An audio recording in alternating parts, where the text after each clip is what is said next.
I'm Alex Gill. I went to Sharon High School. For me, high school was like, the best way I can describe it was like a roller coaster. I had my ups and my downs. Would I go through it again? No. I grew up doing all this. Grandpa was always in the driveway, wrenching on vehicles, and I was fetching tools for him. My mom and dad, they wanted me to be a doctor or a lawyer. And I had that wrench and that, screwdriver in my hand, and I seen what I can do, to a vehicle or a truck. Just the feeling that it gives me after I complete it, it makes me feel good. I've always wanted to start my own shop too and helping, other people out. I don't want to see them struggle not having a vehicle like I did for a while. You're just practically moving the world.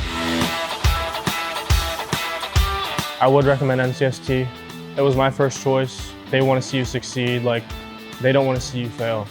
And you come out and you know the general basics and understanding of how all this works without, having a fear of not knowing nothing.